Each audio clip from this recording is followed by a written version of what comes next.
بسم الله الرحمن الرحیم. درنو او قدرمنو لیدونکو او اوریدونکو السلام علیکم ورحمت الله وبرکاتہ. دا د نن ورځ یو ځل بیا د 12م ټولګي د یوې نوې موضوع سره راغلی یم. غواړم چې د 12م ټولګي د بیولوژي مضمون د ارثي صفتونو او د کروموزوم دوه موضوعګانې ستاسو پر مخ کې ارایه کړم. ارثي صفتونه تعریفو. ارثي صفتونه عبارت له هغو صفتونو څخه دي کوم صفتونه چې له والدینو څخه اولاد ته د انتقال وړ دي. ټول هر هغه اوصاف، هر هغه صفتونه چې د والدینو څخه اولاد ته د انتقال وړ دي، دا ډول صفتونو ته به ارثي صفتونه ویل کېږي. فرض مثال زه یو صفت وایم، د پلار سترګې تورې دي، د مور سترګې هم تورې دي، اولاد به هم که تورې سترګې ولري موږ وایو چې دا صفت د والدینو څخه اولاد ته انتقال شوی ده. یا د سترګو د رنګ صفت دی، د پوستکي د رنګ صفت دی، د ویښتانو څرنګوالی دی، همدا ډول د قد څرنګوالی دی، د جسامت څرنګوالی دی. د ټول هر هغه صفتونه دي چې د والدینو څخه اولاد ته د انتقال وړ دي. ځینې صفتونه هغه والدینو څخه اولاد ته د انتقال وړ نه دي، یعنې دا معنی چې هغه ارثي صفتونه هم نه دي. فرض مثال یو کس دی په یوه پیښه، یوه حادثه کې لاس بایللی یا یې پښه بایللې ده. اوس حتمي نه ده، ضروري نه ده چې اولاد هم چې کله منځته راځي پښه او لاس دې ونه لري، نه. نو دلته موږ وایو چې دا ډول صفتونه دا محیطي د تاثیراتو په اساس باندې په ژوندي موجود کې منځته راغلی او دا ارثي کېدای نه شي. دې ته کسبي صفتونه وایي. یا مثلا یو پلار دی حیات دی، یو پلار دی نجار دی، یو پلار دی ښوونکی دی، اولاد هم ښوونکی، نجار او یا حیات اوسیږي. نه، دا هغه وخت کېدلی شي څه ډول چې د پلار په شان سره خواري او زحمت وګالي، بالاخره به دغه کسب زده کوي. نو دا د والدینو څخه دا صفت اولاد ته د انتقال وړ نه دی. نو په همدې اساس باندې وایو چې ځینې صفتونه ارثي دي ولې ځینې صفتونه ارثي نه دي. که موږ وغواړو چې د خپلې شجارې تعقیب وکړو، نو موږ کولی شو چې د ارثي صفتونو باندې پوه شو. یعنې که موږ غواړو چې خپلو ارثي صفتونو باندې پوه شو، نو خپلې شجارې په تعقیب سره کولی شو چې په دې باندې پوه شو.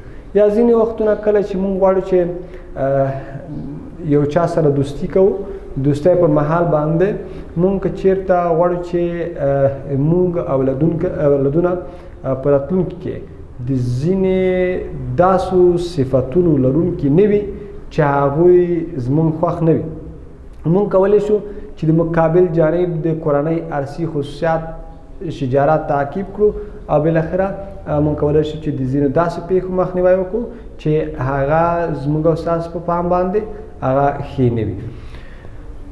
ارثي صفتونه هم جسمي کېدلی شي، هم جنسي کېدلی شي. ټول هر هغه صفتونه چې جنسي دي هغه به د جنسي کروموزومونو په واسطه باندې د انتقال وړ وي.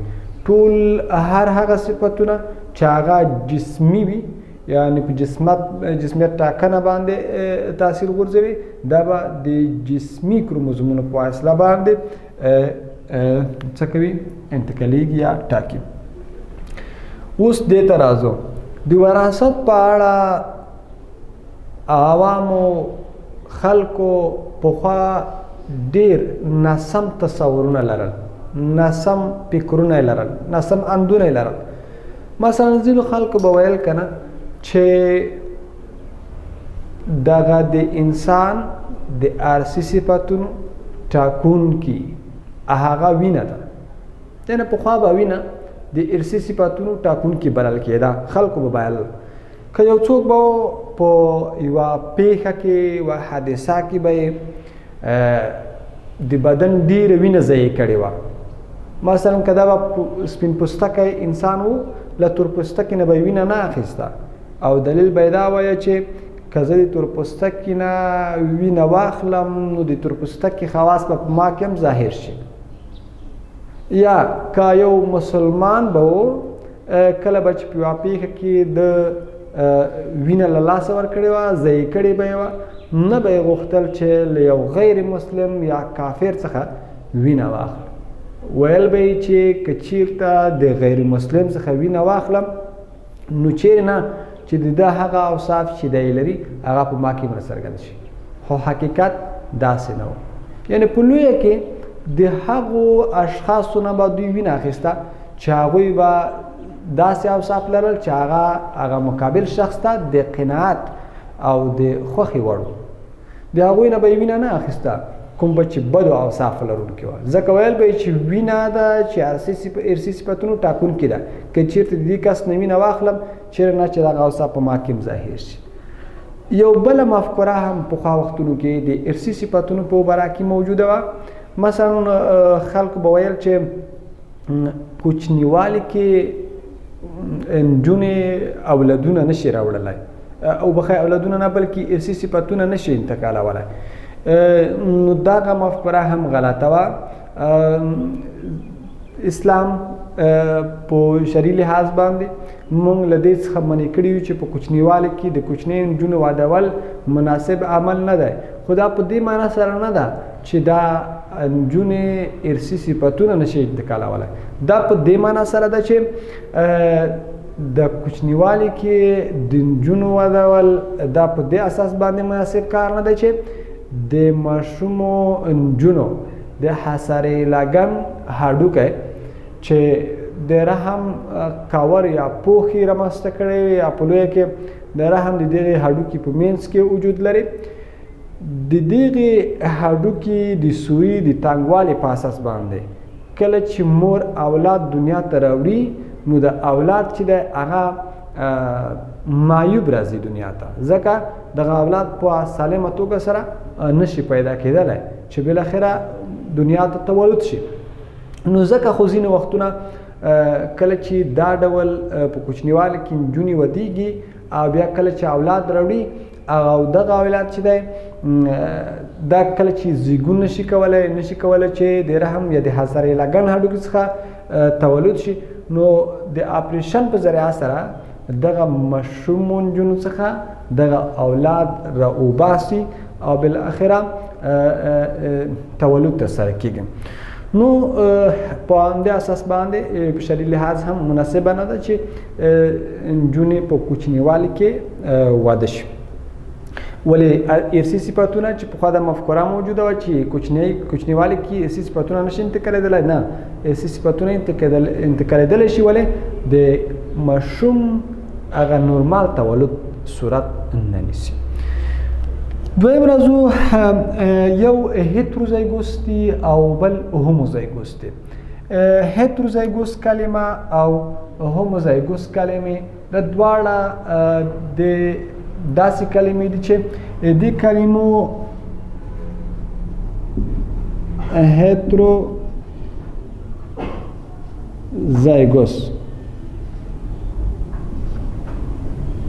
هیتروزایګوس او هوموزایګوس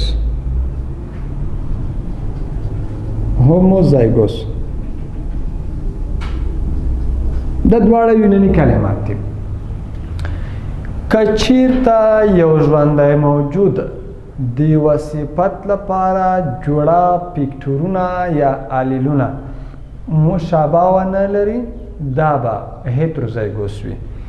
که چیرته یو ژوندی موجود د یوه صفت لپاره جوړه جینونه یا جوړه الیلونه یا جوړه ایسی فیکټورونه مشابه ولري دا به هوموزایګوس وي. د خپله د کلمات زه درته معنا کوم. دا د یوناني کلمات هیترو په خپله د غیر مشابه معنا لري، غیر مشابه.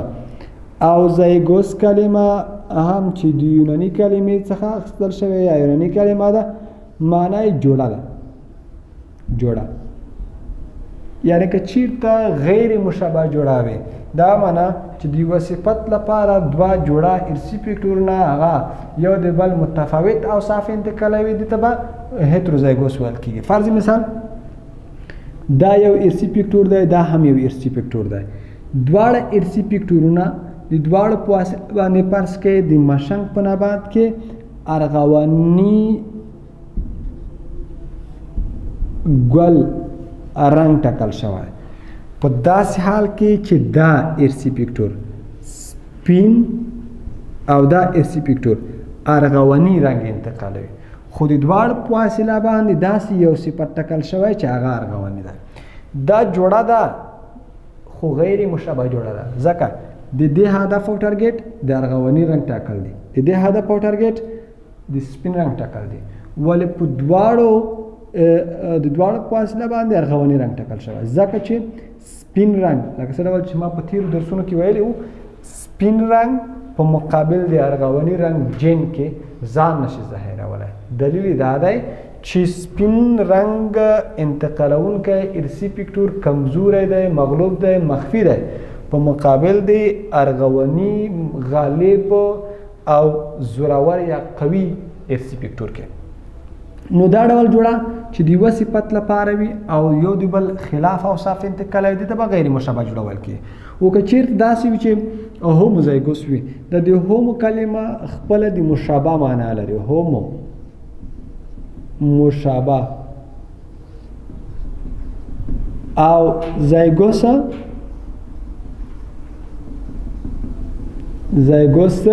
د جوړې معنا لري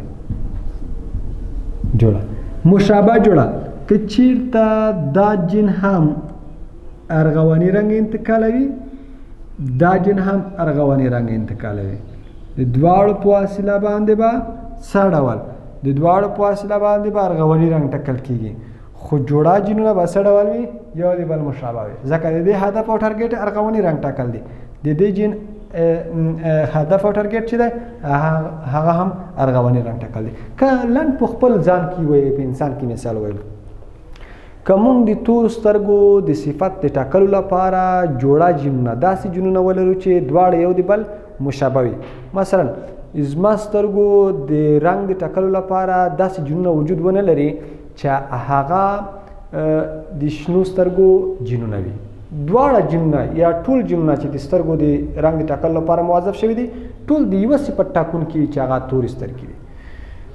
دا ډول جنونو ته به څه ویل کېږي زه د دې صفت لپاره څه ډول یم هوموزایګوس یم یا مشابه یم مشابه جوړه لرم.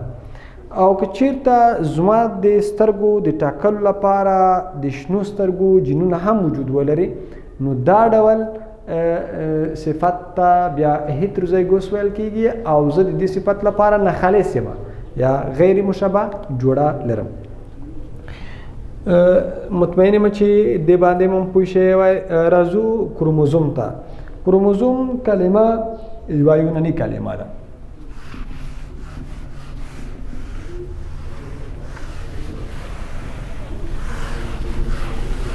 کروموزوم کلمه یوه یوناني کلمه ده لیکم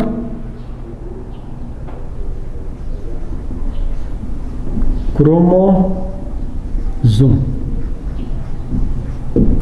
د دې کروموزوم کلمه چې یوناني کلمه ده دا له دوو کلمو څخه چې یو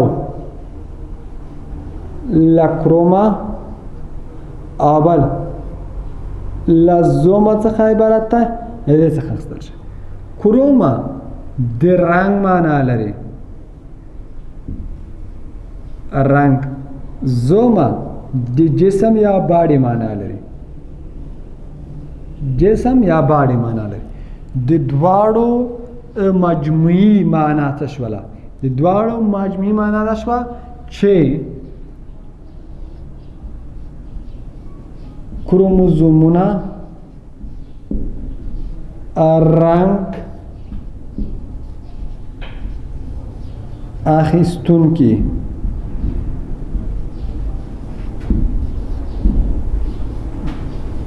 جسمونه دي کروموزومونه رنګ اخیستونکي جسمونه دي هغه وخت چې حجره رنګامیزي کېږي د حجرې د هستې په داخل کې کروموزومونه هغه په اسانۍ سره رنګ اخلي ځکه ورته د کروموزوم کلمه استعمالیږي. بل راځو دې ته چې د کروموزومونو شکل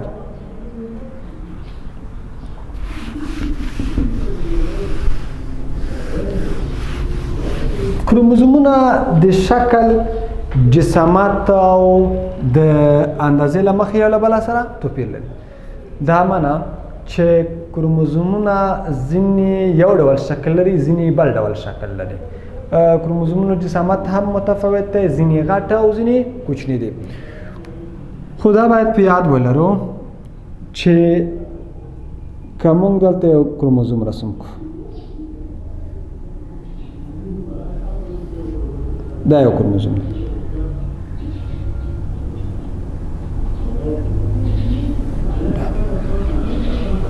ځینې کروموزومونه هغه یو ډول شکل لري مثلا آی ته ورته شکل لري زه دلته رسموم داس شکل ولري ځینې بیا ایل ته ورته شکل ولري ایل ته ورته شکل داسې ځینې بیا وی ته ورته شکل ولري لکه وی داسې یعنی دا معنا چې لانګ کروماټاید د شارټ کروماټاید سره یو شان وي داسې دا چې کله سره قات کې داسې وي ته شکل ورته شکل لري او دا چې کله داسې ایل ته دا آی ته ورته شکل لري. نو موږ وایو چې کروموزومونه د شکل له مخې یو له بل سره توپیر لري. کروموزومونه د جسامت له مخې هم یو له بل سره توپیر لري. ځینې کوچنی جسامت لري ځینې غټ جسامت لري ځینې د هم غټ جسامت لري. خو د ژوندیو موجوداتو په یوه د کروموزومونو شکل د کروموزومونو جسامت او نور اوصاف چې دغه یو له بل سره مساوي دي. دا یو کروموزوم دی. د دې کروموزوم دغه برخه ته کروماټاید ویل کیږي خو شارټ کروماټاید ویل کیږي. د کروموزومونو دې برخه ته لانګ کروماټاید ویل کیږي. لانګ کروماټاید د کروموزوم د دوو کروماټایډونو د اتصال برخه ته سنټرومیر ویل کیږي. سنټرومیر ویل کیږي. یاد مې وي چې کروموزوم له دوو برخو نه جوړ شوی دی. یوه برخه کروماټایډونه دي او یوه برخه هغه سنترومیر دی. سنترومیر هغه برخه ده چې د دوو کروماټایډونو د اتصال د وصلېدو دنده او مکلفیت پر غاړه باندې لري یا هغه سره وصل کړي وي.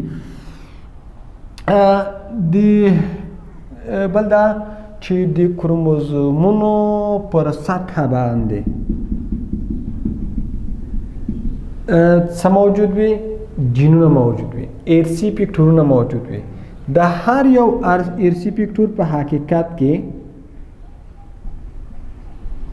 جین ده او جین موږ پېژندلی و چې دا ارثي صفتونو د انتقال مسؤلیت پر غاړه باندې لري. موږ داسې ویلې چې کروموزومونه د شکل جسامت او شمېر له مخې یو له بل سره فرق لري خو د ژوندیو موجوداتو په یوه نوعه کې د کروموزومونو شمېر د کروموزومونو جسامت او د کروموزومونو شکل یو له بل سره مساوي ده. زه لیکم داسې چې مثلا انسان شکل به مو پېژانده او جسامت به مو پېژانده چې دغه فرق لري.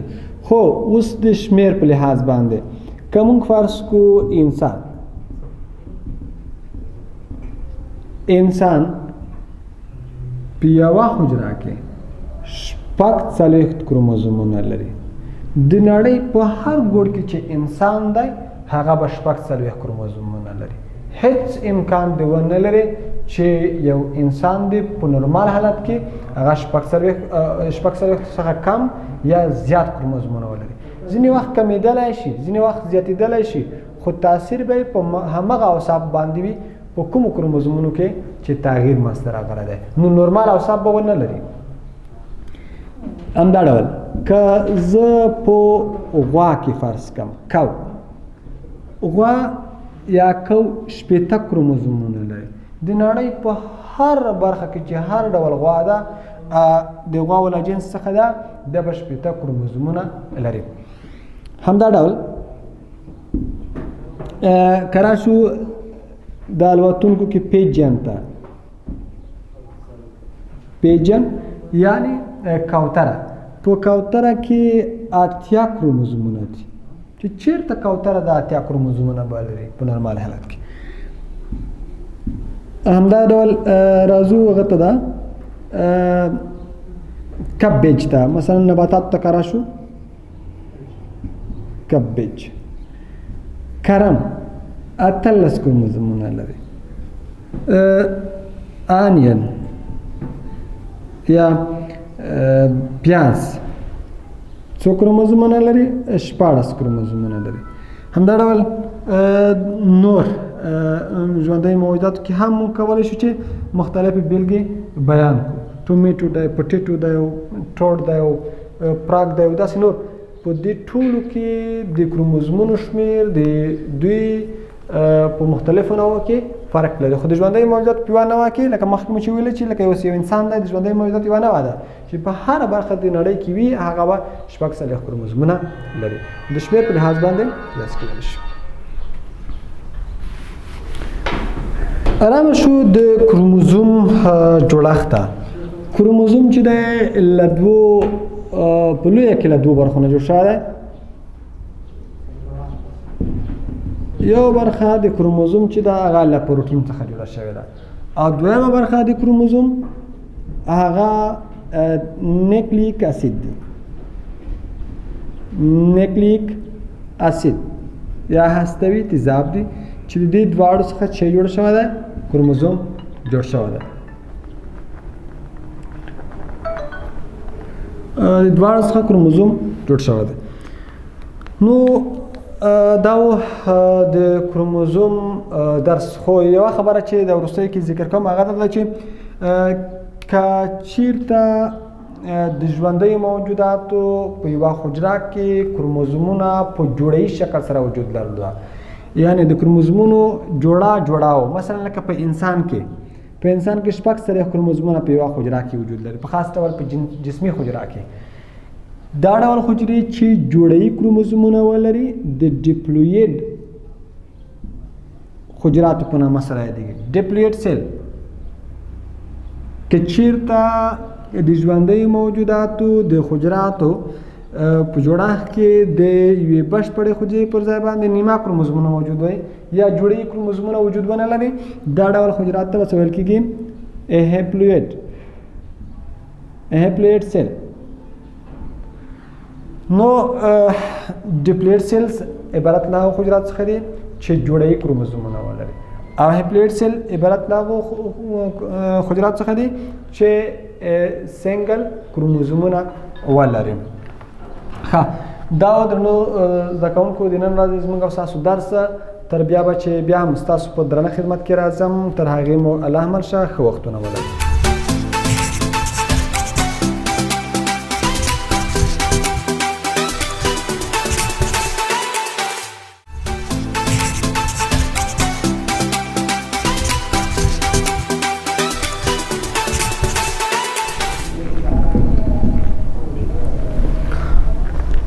السلام علیکم ورحمت الله وبرکاته.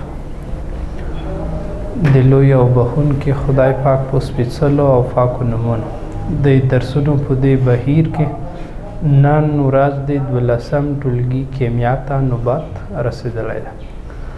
موضوع مو sp3 هایبریډایزیشن ده. sp3 هایبریډایزیشن تعریف کوو.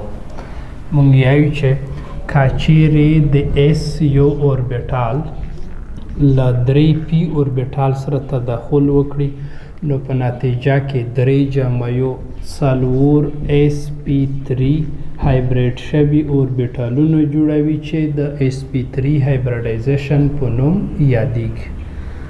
یا داسې ویلی شو چې اس یو اوربیټال ده جمع درې د پی اوربیټالونه دي یو دوه درې دا په نتیجه کې څلور هایبریډ شوي اوربیټالونه جوړوي څلور یو دوه درې څلور چې د هر یو هایبریډ شوی اوربیټال یې د اس پی 3 په نوم سره یادیږي موږ تاسې مخکې ویلي وو هایبریډ شوي اوربیټالونو انرژي یو ډول وي یو جمع درې څلور اوربیټالونه تداخل کوي په نتیجه کې څلور نوي هایبریډ شوي اوربیټالونه جوړوي مستقیما چې موږ اس پی 3 دا شکل وکسو اس یو د پی 3 ده د اس یو او پی 3 اوربیټالونو تداخل په نتیجه کې چې کوم هایبریډایزیشن جوړیږي هغه ته اس پی 3 هایبریډایزیشن ویلی کیږي موږ د اس پی 3 هایبریډایزیشن خواص لیکو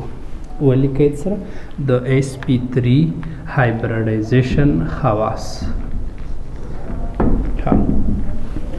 موږ په اوله شماره کې لیکو چې هغه مالیکولونه چې اس پی 3 هایبریډایزیشن ولري جوړښت یې تترا هایدرال ده جوړښت یې تترا هایدرال ده تترا څلورو ته لیکيږي دا هډ کلمه چې دو دا د پیس یا د مخ معنا لري یا هدف څلور محیز جوړښت ده هغه مالیکولونه چې اس پی 3 هایبریډایزیشن ولري د مالیکولونو جوړښت به تترا هایدرال یا څلور محیز وي داسې یو جوړښت لري فرض مثال دا کاربون یوه اړیکه دوی درې دا څلور کاسې اوربیټالونه رسم کړو دوه درې دا څلور داسې شکل ته تترا هایدرال ویلی کیږي یعنی څلور سطحي یا څلور محیز جوړښت ده کله چې زه د اس پی 3 هایبریډایزیشن جوړښت لیکم یا په تترا هایدرال لاس کې رسموم بیا انشاءالله مسلسل باغانې خبرې کوو غږیږو جوړښت تترا هایدرال ده دویمه شماره کې موږ لیکو د اړیکو ترمنځ معیاري حالت زاویه په اس پی 3 هایبریډایزیشن کې به زاویه یو سلو انا اشاریه 15 درجې وي دریم که چیرته وګورئ چې د اس او پی برخې یې معلومې کوي اس پی برخې موږ لیکو چې اس پی 3 هایبریډایزیشن درې برخې پی یوه برخه اس مجموعاً څلور برخې کیږي دې څلور برخو نه چې کله زه اس برخه معلوموم لیکم چې څلورو نه اس توان یو ده یا بیا پر څلور کله چې پی برخه معلومو موږ لیکو چې څلورو برخو نه پی توان درې ده نو درې پر څلور دا بیا پی برخه وي داسې کې پی توان ډېر ده هدف داسې ده چې په اس پی 3 هایبریډایزیشن کې به د پی کریکټر یا د پی خواص د اس په نسبت اضافه وي دا برخې تاسې داسې خیالی شئ چې سل په څلورو تقسیم کو 15 کیږي یو ضرب 15 یا داسې لیکلی شو چې د اس برخه به 15 وي سل تقسیم څلور 15 چې درو سره ضرب کو یا 15% برخه پی او 15% برخه به اس وي دا مونږ خواص وي درې خواص جوړښت مو وي زاویه د اس او پی برخې مو ذکر کړې اوس په دغه ځای کې زه یوه بیلګه په پام کې نسم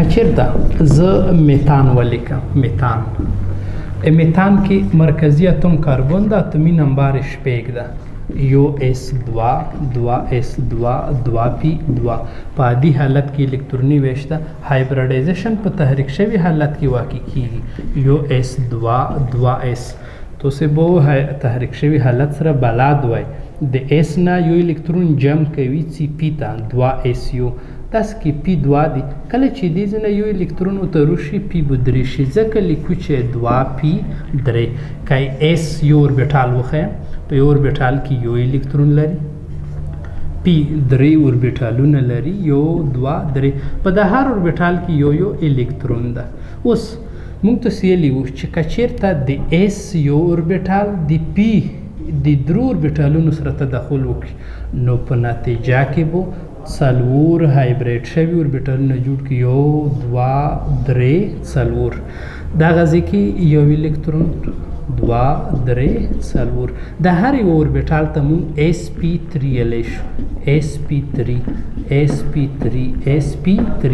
د هر یو اوربیټال چې دا هایبریډ شوی اوربیټال دا د sp3 په نوم یادیږي. دا سنګل الکترونونه دي، تکا الکترونونه دي، په خاطر چې اړیکه چې کله جوړیږي موږ تاسې په کیمیا کې ویلي وو چې اشتراکي اړیکه د 2 الکترونونو د شریکېدو نه جوړیږي. نو په میتان کې 4 هایدروجنونه دي، یو الکترون د هایدروجنونو سره شریکوي، په نتیجه کې د الکترونونو جوړه کیږي او اړیکې تشکیلیږي. دې په خاطر چې لا ښه پوه شئ که زه ولیکم چې دا میتان ده، میتان دا یو هایدروجن، دا 2 هایدروجن، دا 3 او دای هم 4. اوس دغه ځای کې موږ 4 sp3 هایبریډ شوي اوربیټالونه لرو. که زه رسم کم دا یو هایبریډ شوی اوربیټال ده، دای 2م، دای 3م او دای هم 4م ده. اوس د هر یو سره هایدروجنونه دي. په دغه ځای کې که موږ ولیکو چې د sp3 هایبریډ شوي اوربیټال سره یو هایدروجن ارسي، دې سره هم یو هایدروجن ارسي، یو هایدروجن، دې سره هم یو هایدروجن ده، یعنې که څه یو هایدروجن 2 3 4 دای هم هایدروجن ده. دغه ځای کې تداخل کیږي. چا سره تداخل کیږي؟ د sp3 هایبریډ شوی اوربیټال سره تداخل کوي. په دغه ځای کې هم تداخل شوی ده sp3. ګورئ که داسې کې وکسئ sp3 دا هایبریډ شوي اوربیټالونه اوس له دې سره تداخل کوي. هایدروجن اتومي نمبر یو ده، فقط الکتروني ویش یو اس یو ده. دغه یو الکترون ارتي داس کې شریکیږي. دغه ځای کې هم تداخل شوی ده، sp3 له s سره اړیکه جوړوي. په دغه ځای کې هم سر په سر تداخل شوی ده، sp3 له s سره تداخل کوي چې په نتیجه کې اشتراکي اړیکه جوړیږي. اصلا هدف داسې دی چې که د کاربن اړیکې موږ وکسو 1 2 3 4 اشتراکي اړیکې دي، دا ټولې اړیکې سیګما دي. که هېڅ نه پوهېږئ یوه ګونې اشتراکي اړیکه چې ده هغې ته سیګما ویلی کېږي.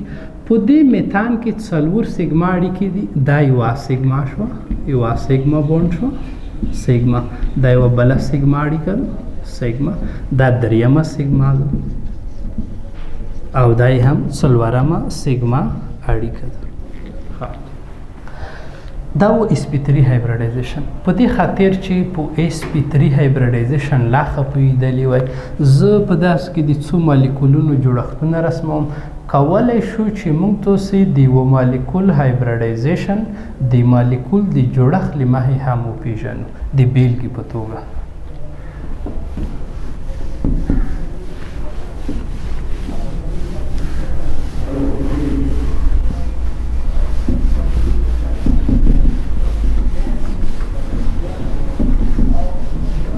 که زه چېرته ولیکم فرض مثال اوبه ولیکو H2O، دا اوبه.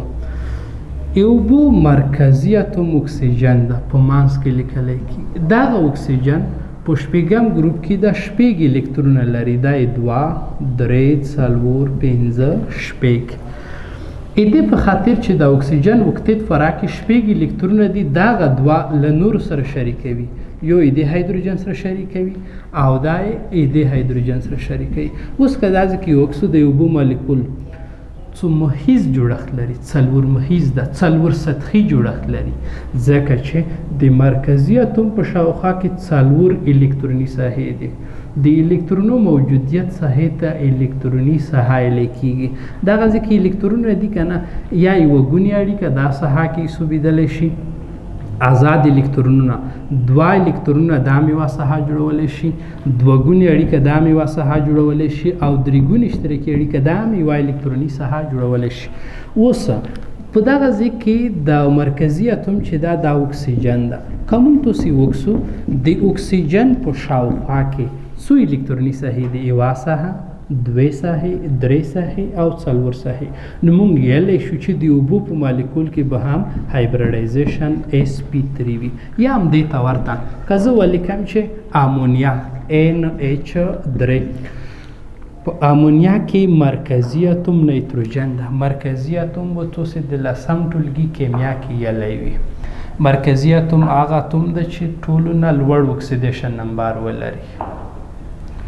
په دغه ځای کې مرکزي اتوم نایتروجن ده.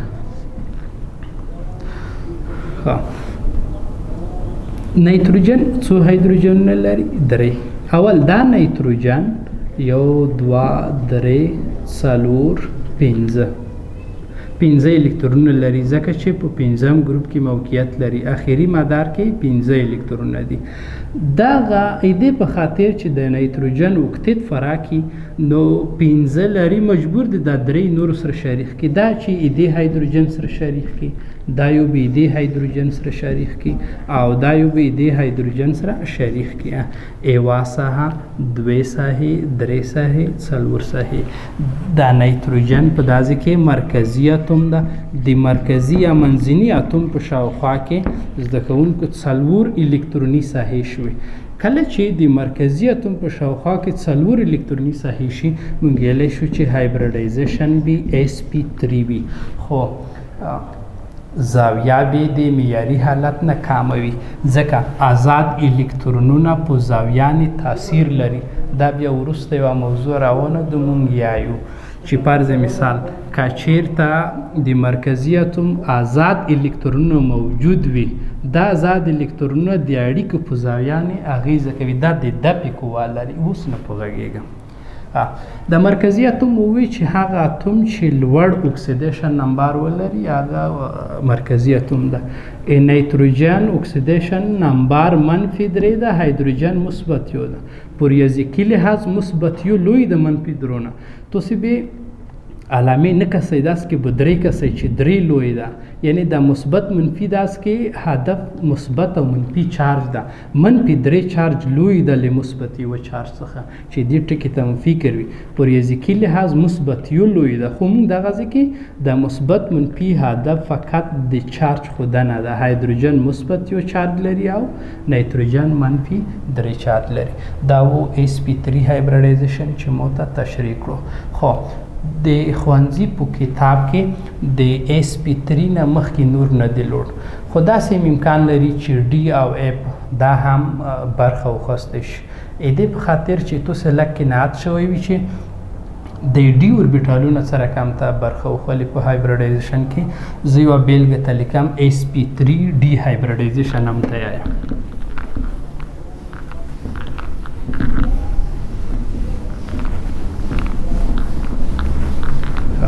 کتابچه کې عنوان لیکو sp3d هایبریډایزیشن. تعریف سره موږ تاسې بلد یو، ډېر پاسونه یې سره تعریفي کولی شو. کولی کو چې s یو اوربیټال د 3p اوربیټال او یو د d اوربیټال وشي.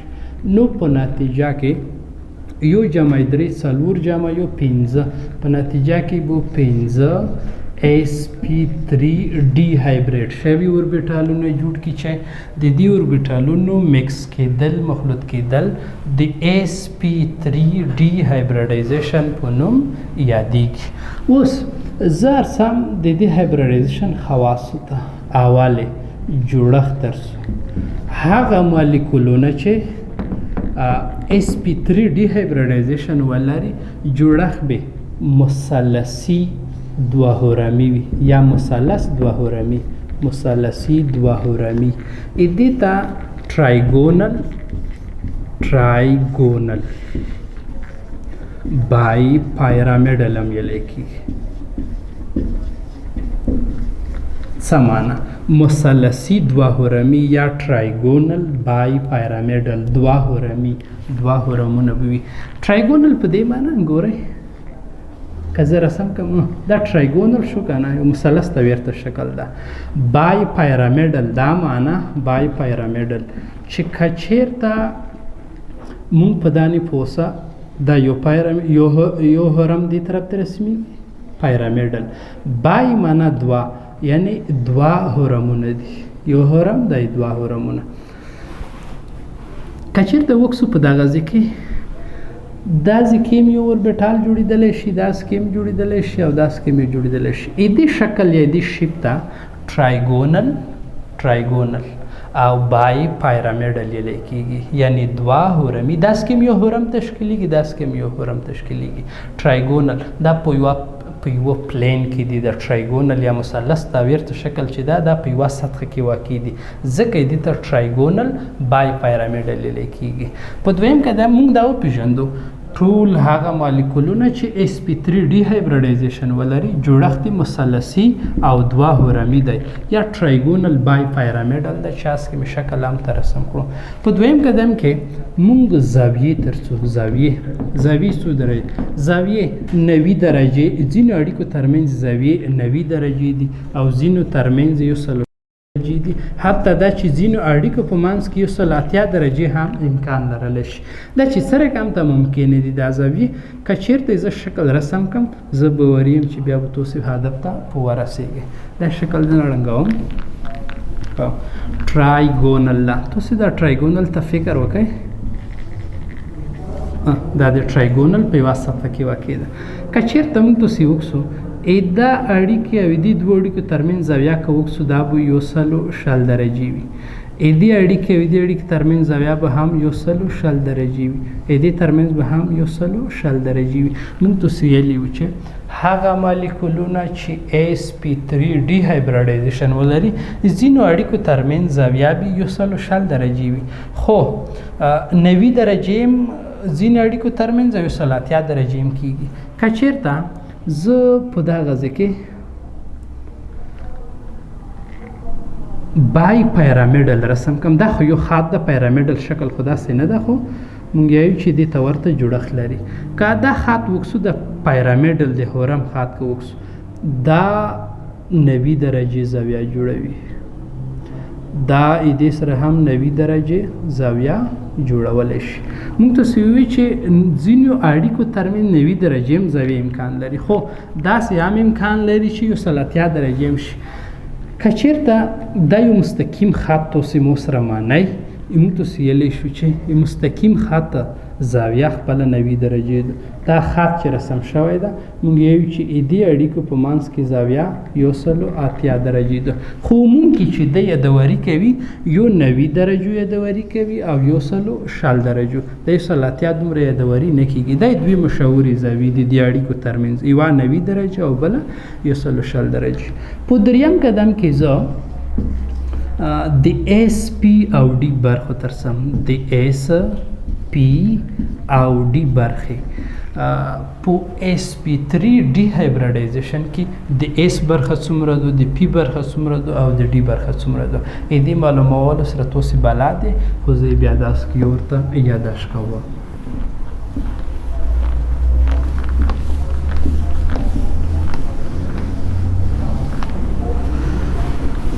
که داسې کې مونږ وکړو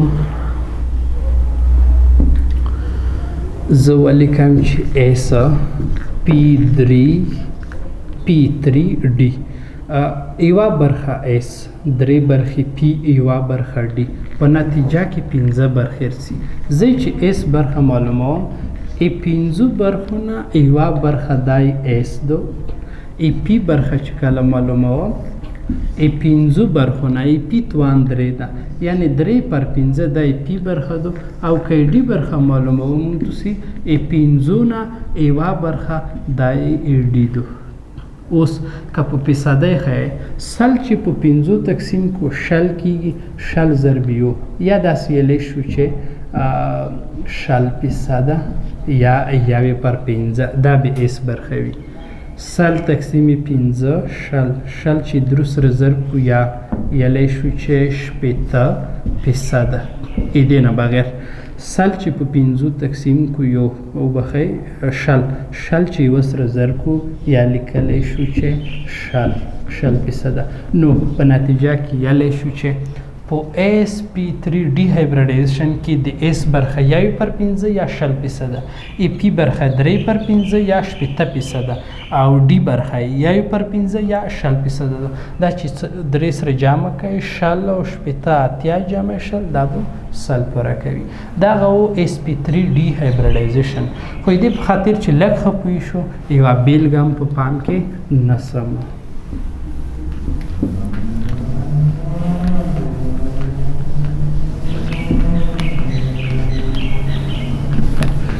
موږ تاسو کولای شو چې sp3 هایبریډایزیشن په فاسفورس پنټاکلوراید کې واضح کو فاسفورس پنټاکلوراید 15 کلورین لري ځکه فاسفورس پنټاکلوراید دا فاسفورس پنټاکلوراید کې ځکه sp3 ډي هایبریډایزیشن موجود دی چې کچیرته جوړښت یا سټرکچر زره سم کوم دا به ټرایګونل بای پیرامډل وي یعنی مثلث دوهرمي شکل ولري ځکه موږ تاسو مخکې موږ کولای شو چې هایبریډایزیشن د مالیکول له جوړښت څخه هم معلوم کړو اوس موږ تاسو ټرایګونل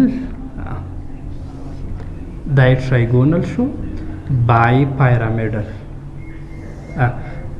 منځنی اتومي په داس کې کوم تاسو وکړو منځنی اتومي مرکزی اتومي فاسفورس ته دا په مانس کې ولیکو فاسفورس 15 کلورین دي دا یو کلورین دا 2 کلورین دا 3 کلورین دا 4 او بل اخره دا 15 فاسفورس پنټاکلوراید سټرکچر مرسم کړو په فاسفورس پنټاکلوراید کې به هایبریډایزیشن sp3d وي کچیرته وګورئ د فاسفورس د مرکزی اتوم الکتروني ویش کوکه دغه په مرسته هم معلومولای شي دا وی موږ تاسو sp3d هایبریډایزیشن چې تاسو په مخ کې مو ارس کړو